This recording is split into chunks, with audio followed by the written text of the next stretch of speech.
جب تمہاری پروپیگنڈا ٹیمیں رنگے ہاتھوں پکڑی جاتی ہیں، جب تمہارے سوشل میڈیا بوٹ بے نقاب ہو جاتے ہیں، تب تم قوم پرستی کا ماسک پہن کر چیخنا شروع کر دیتے ہو۔ اور چائے فائے فراڈیے، اگر پاکستان تمہارے لیے اتنا چھوٹا سا مسئلہ ہے کہ تم سمجھتے ہو کہ گھس کے حملہ کر سکتے ہو، تو پھر اتنا واویلا کیوں مچاتے ہو؟ دن رات پاکستان کا نام تمہاری زبان پر ہوتا ہے۔ کبھی سوچا ہے کہیں ایسا تو نہیں کہ تمہاری شناخت ہی پاکستان دشمنی سے بنی ہوئی ہے؟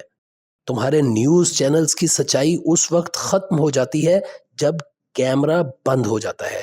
یہی وہ میڈیا ہے جو ایک طرف شدت پسندی کے خلاف بولتا ہے اور اگلے لمحے خود ہی نفرت کے بیج بوتا ہے، کبھی مذہب کے نام پر، کبھی قوم پرستی کے نام پر۔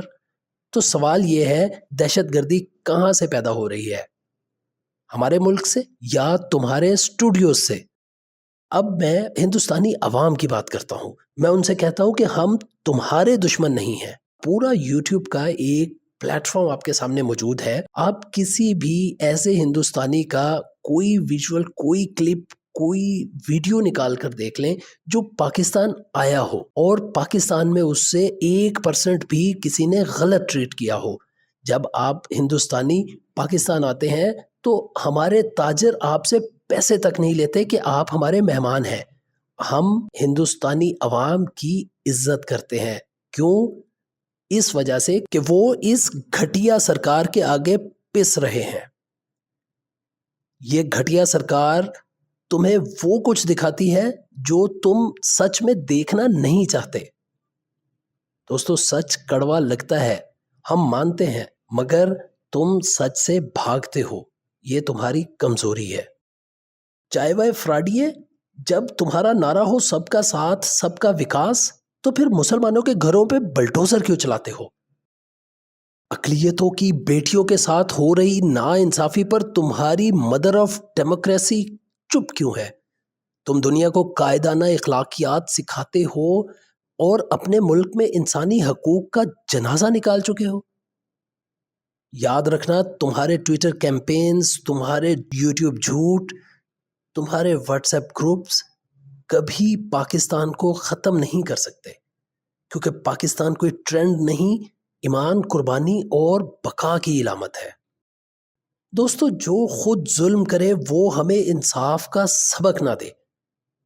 یہ کشمیر میں بچوں کی آنکھوں میں پیلٹ گن کے چھروں سے خواب چھین چکے ہیں اور ہمیں انسانیت کا لیکچر دیتے ہیں۔ یہ گجرات، دلی، منی پور میں آگ لگا چکے ہیں اور ہمیں دہشت گرد کہتے ہیں۔ یہ اقلیتوں کو مسجدوں میں مارتے ہیں، عبادتوں پر پابندیاں لگاتے ہیں اور دنیا کے سامنے امن کے ٹھیکیدار بنتے ہیں۔ کچھ شرم، کچھ حیا، کیونکہ جو ظلم کا بازار انہوں نے گرم کر رکھا ہے وہ کوئی امن کا تاجر نہیں، صرف منافق کر سکتا ہے۔ تم ہمیں ماضی یاد دلاتے ہو، ہم تمہیں آئینہ دکھاتے ہیں۔ تم ہر بار کہتے ہو تم نے یہ کیا، وہ کیا، فلاں وقت پہ یہ ہوا، وہ ہوا۔ ارے حضور، ہم نے تو ماضی سے سبق سیکھا، تم نے تو ماضی میں پناہ لے رکھی ہے۔ ہم نے قوم بنائی، تم نے دو قومی نظریہ ثابت کیا۔ ہم نے نظریہ بچایا اور تم نے نریندر بچایا، یہ چائے فائے فراڈیا بچایا۔ دوستو، جو نفرت بیچتا ہے وہ کبھی امن نہیں خرید سکتا۔ تم نے گو رکشا کے نام پر لوگوں کو مارا، جہاد کے نام پر گھروں کو توڑا، شری رام کا نعرہ لگا کر بازاروں میں خون بہایا، اور اب کہتے ہو پاکستان ہمارے خلاف نفرت پھیلا رہا ہے۔ او بھائی، نفرت اگر ایک ملک ہوتی تو تمہارا نیوز روم اس کا دارالحکومت ہوتا۔ تمہاری فلمیں، تمہاری تقریریں، تمہارے ہندو انتہا پسند لیڈر سب امن کی چادر اوڑھ کر زہر گھولتے ہیں۔ اکھنڈ بھارت، سن لو میرے مغرور پڑوسی، اکھنڈ بھارت تمہارا خواب ہے اور یہ خواب کبھی حقیقت نہیں ہو سکتا، کیونکہ یہ پاکستان ہے، یہ ہماری ضد ہے، لاکھوں شہیدوں کا خون ہے اور اللہ کی عطا ہے۔ یہ یونیورسٹی کا سلیبس نہیں جس میں تم ترمیم کر لو گے۔ ہمیں دنیا کے سرٹیفکیٹ کی ضرورت نہیں، ہمارا کردار ہی کافی ہے۔ ہاں، ہمیں پتا ہے تمہیں امریکہ، اسرائیل اور یورپ کی تھپکی چاہیے ہوتی ہے، لیکن ہمیں اپنے رب کا بھروسہ اور قوم کے جذبے پر فخر ہے۔ ہم وہ ہیں جو زلزلے میں دوسروں کو بچاتے ہیں اور جنگ میں بھی دشمن کو پانی دیتے ہیں. تو ہمیں دہشت گرد کہہ کر اپنی بزدلی چھپانے کی ناکام کوشش مت کرو. ایک بات غور سے سنو، تمہاری سیکولر جمہوریت RSS کے کھوکھلے نظریے کا قبرستان بن چکی ہے. تمہارے آئین کا جنازہ تم نے خود اٹھا لیا ہے. جب تم نے جامعہ کے طلباء پر لاٹھیاں برسائیں، جب کشمیریوں کو ان کے گھروں میں قید کیا، جب بابری مسجد کو شہید کر کے رام مندر کا نعرہ لگایا، تب دنیا نے نہیں، تم نے خود اپنے منہ پر جمہوریت کا تھپڑ مارا. تمہاری عدالتیں خاموش، تمہارا میڈیا بکا ہوا اور تمہارے لیڈر صرف نفرت کے ٹھیکیدار. تم نے پاکستان کو دھمکایا؟ تمہیں تو تاریخ پڑھنے کی بھی تمیز نہیں. یہ وہ سرزمین ہے جس نے 75 سال میں تمہاری فوجی چالاکیوں کو خاک میں ملایا، تمہارے پروپیگنڈا کو دنیا کے سامنے ننگا کیا اور تمہارے میڈیا کے جھوٹ کو ہر محاذ پر شکست دی. تمہیں یاد ہے تم نے رات کی تاریکی میں بالا کوٹ پر حملہ کیا تھا؟ اس کے باوجود اگلی صبح تمہارے پائلٹ کو ہم نے چائے پلائی.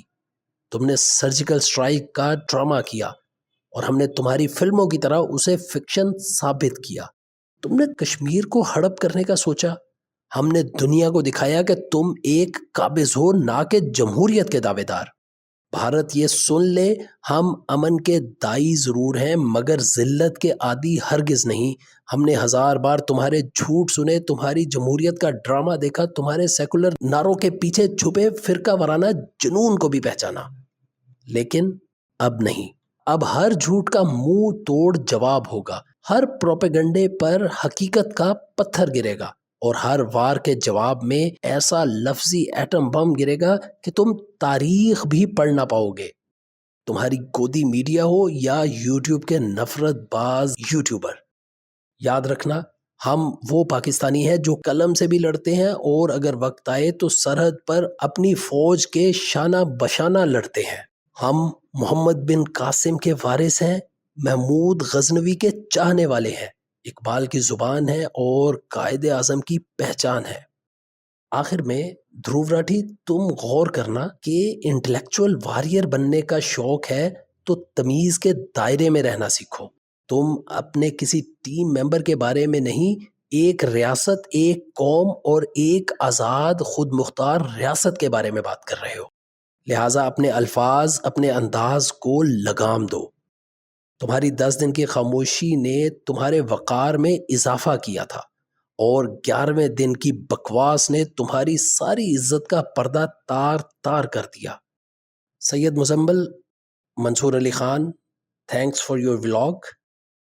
دوستو اگر آپ کو یہ ویڈیو پسند آئی ہے تو لائک اور چینل کو سبسکرائب ضرور کریں. اب کلیم اظہر کو اجازت دیجیے، ملتے ہیں اگلے پیغام، ویڈیو یا ولاگ میں. تب تک کے لیے اللہ حافظ.